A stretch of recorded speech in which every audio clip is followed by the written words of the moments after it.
अस्सलाम वालेकुम, welcome back to another video. तो आज मैं बात करने वाला हूँ cost of living in Malaysia पे।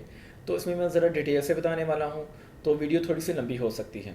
तो सबसे पहले हम स्टार्ट करते हैं। मोस्टली ये जो कॉस्ट ऑफ लिविंग मैं बता रहा हूँ, ये सिर्फ एक बंदे के लिए बता रहा हूँ। अगर तो आप फैमिली के साथ आ रहे हैं तो ये खर्चा बहुत कम हो जाएगा। अगर पूरी फैमिली मूव होना चाह रही है, क्योंकि अकेले बंदे का ज़ाहिर है उसने अकेले रहना, तो खर्चे ज़्यादा हो जाएंगे। तो मैं स्टार्ट करता हूँ ए कैटेगरी से। ए कैटेगरी में आ जाता है कि अगर आप केल के अंदर अच्छा रूम लेते हैं, जो कि आपको एवरेजली मिलता है 500 से 1000 रुपये के अंदर। इसमें जो रूम यहाँ पे 3 तरह के होते हैं, एक स्मॉल, मीडियम और मास्टर रूम। मास्टर रूम के साथ अटैच बाथरूम होता है, और बाकी दो के साथ जो वॉशरूम होता है वो शेयरिंग में होता है। तो मास्टर रूम के साथ अटैच बाथरूम, तो इसका जो आपको ये रूम मिलता है मोस्टली वो 700 to 800 या 1000 रिंगिट में मिलता है, जो कि पाकिस्तान के 50 से 60 हज़ार रुपये बनते हैं। और इसमें अगर कुकिंग आप खुद करते हैं तो वो आपका खर्चा होता है 250 रिंगिट। एवरेज मेरे ख्याल से बहुत है, क्योंकि खाने पीने की चीज़ें यहाँ पे कंपेरेटिवली काफ़ी सस्ती हैं। और फ़ोन का भी अगर आपका वहाँ पे वाईफाई शेयरिंग पे है तो वो आपका डाटा, लेकिन फिर भी आपको डाटा चाहिए होगा, तो जिसकी जो कॉस्ट आ रही है तो 50 रिंगिट है। तो इसको कह लें आप 300 रिंगिट, जो कि पाकिस्तान के तकरीबन 18 से 20 हज़ार रुपये बनता है। तो इस तरह जो ए कैटेगरी है उसका खर्चा आ जाता है तकरीबन 80 हज़ार रुपये पाकिस्तानी। ठीक है, अगर आप अकेले रहना चाहते हैं और रूम किसी के साथ शेयर नहीं करना चाहते, और आप कुकिंग घर में करते हैं। लेकिन अगर यही खाना अगर आप बाहर से खाते हैं, मलेशिया में जो मोस्टली मैंने 10 साल में देखा है कि 2 टाइम से ज़्यादा खाना नहीं खाया जाता, 2 टाइम ही हम खाना खाते हैं। तो अगर बाहर से खाते हैं उसकी जो एवरेज जो कॉस्ट आ जाती है वो तकरीबन 600 रिंगिट आ जाती है, जो कि आपका पहले 300 रिंगिट हो रहा था, वो अब डबल हो जाएगा, जैसे 36 हज़ार या 40 हज़ार। तो इस तरह आपका जो एक महीने का खर्चा है वो 1 लाख रुपये तक चला जाता है। अब आ जाती है बी कैटेगरी। बी कैटेगरी में आप क्या करते हैं, आप शेयरिंग पे रहते हैं और खाना बाहर से खाते हैं। जैसे कुछ यहाँ पे हॉस्टल वगैरह बने, बहुत से यहाँ पे ऐसी बिल्डिंग थी जहाँ पे जो एक होटल था, लेकिन उसके बाद उन्होंने उनको हॉस्टल बना दिए, क्योंकि कस्टमर कम हुए। बेसिकली कोविड के अंदर आके बहुत सी जो बिल्डिंग जिनको लॉस हो रहा था होटल्स को, तो उन्होंने क्या किया, उन्होंने हॉस्टल बना दिया कि सिर्फ मंथली बेस पे रूम रेंट पे दे दिए, और मतलब होटल वाला सिस्टम ख़त्म कर दिया, एक हॉस्टल टाइप बन गया।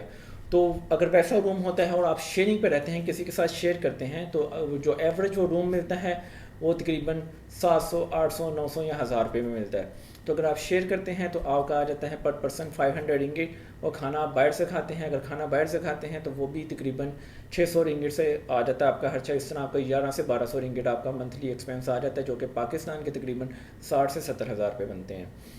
अब आ जाती है तीसरी कैटेगरी, जो कि सबसे सस्ती कैटेगरी है, वो है शेयरिंग पे रहना और घर में पकाना।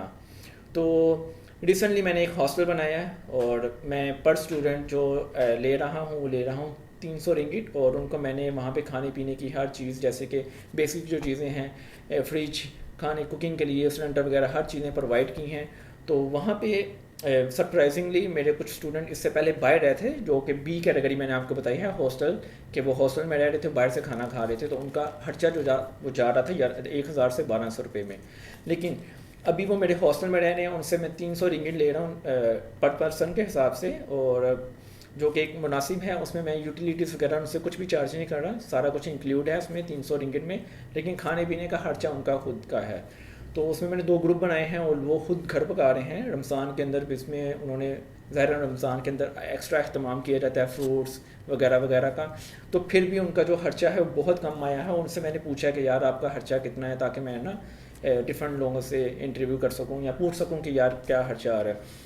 तो उन्होंने जो मुझे बताया है वो तकरीबन 200 रिंगिट पर पर्सन के हिसाब से आ रहा है, 3 टाइम खाना पका के। और इस तरह उनका खर्चा जो हो जाता है वो 500 रिंगिट हो जाता है एक मंथ का।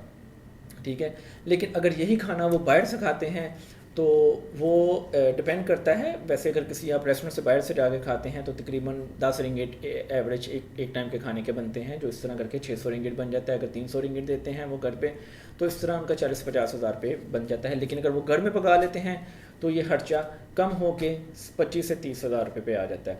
तो ये सबसे अच्छी कैटेगरी है। इसमें ये कि डिपेंड करता है कि आप किस तरह के बंदे के साथ रह रहे हैं। और अगर आपका रूममेट अच्छा है, आप लोग अच्छे से रहते हैं, अच्छे से पकाते हैं, चीज़ों को मैनेज करके चलते हैं और ख़ुद घर में पकाते हैं, तो आपकी कॉस्ट ऑफ लिविंग बहुत कम हो सकती है यहाँ पे।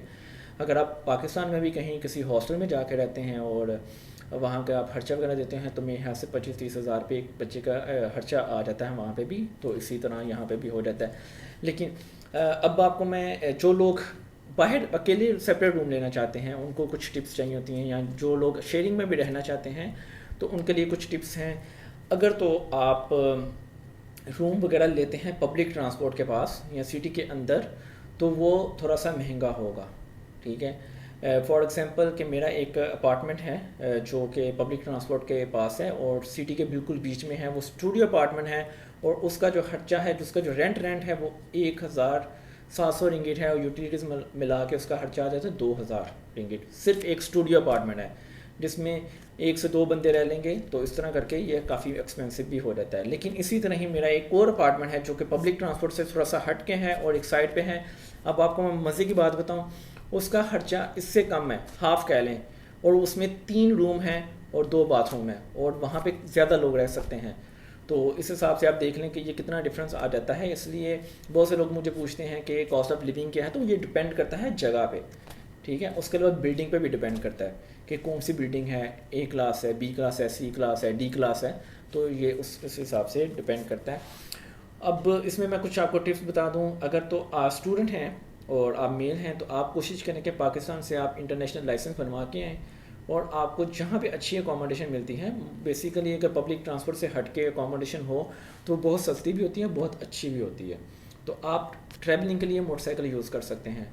अगर आप मोटरसाइकिल चलाते हुए यहाँ से डरते हैं क्योंकि ट्रैफिक यहाँ पे काफ़ी फास्ट है, तो आप ये कर सकते हैं कि मोटरसाइकिल से लेके आप नियरेस्ट पब्लिक ट्रांसपोर्ट पे जाके वहाँ पे खड़ी कर दें, आगे से पब्लिक ट्रांसपोर्ट यूज़ कर लें।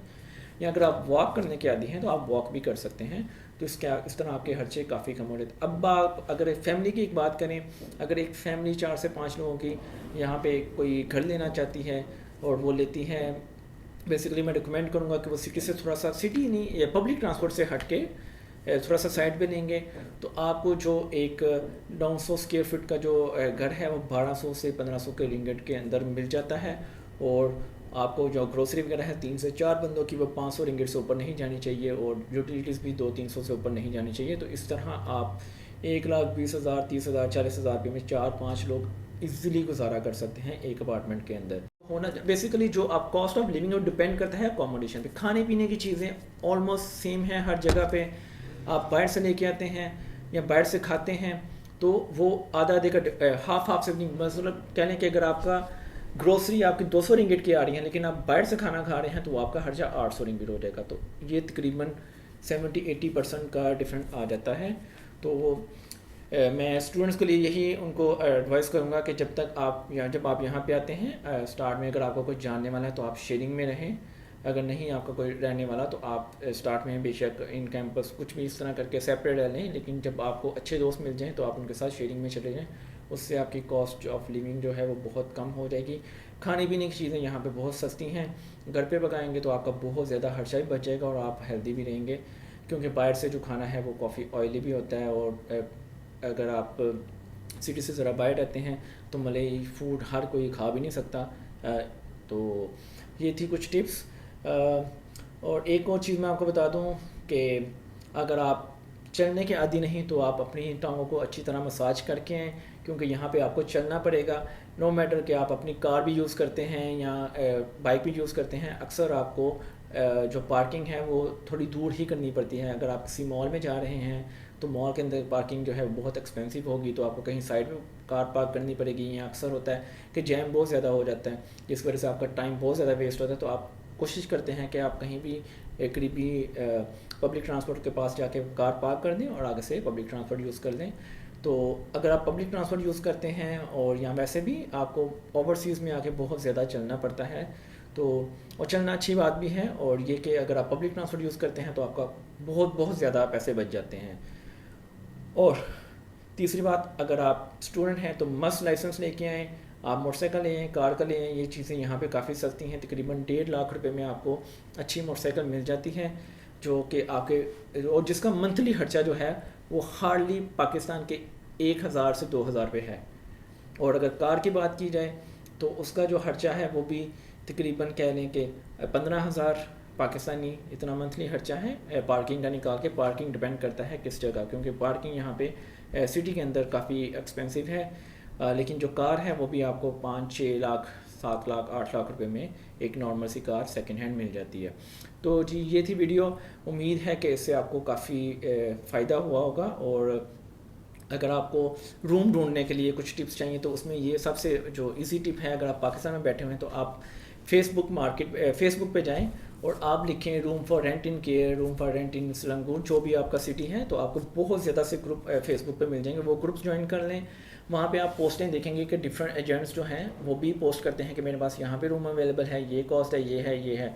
तो उसमें अगर आपकी कोई इंक्वायरीज है, लेट्स से कि कोई बंदा यूनिवर्सिटी ऑफ मलाया में पढ़ रहा है या आना है उसने, तो वो उस ग्रुप में जाकर लिख दे I want a room, basically अपना प्रोफाइल बता दें कि मैं एक स्टूडेंट हूँ यूनिवर्सिटी ऑफ मलाया में और मैं इस तरीके को मूव हो रहा हूँ, मुझे एक रूम चाहिए, शेयरिंग बेस पे चाहिए, सेपरेट चाहिए, कुछ भी आप बोल दें और साथ अपना व्हाट्सएप नंबर शेयर कर दें या बोल दें कि इनबॉक्स। तो डिफरेंट जो एजेंट्स हैं वो आपको खुद अप्रोच करेंगे।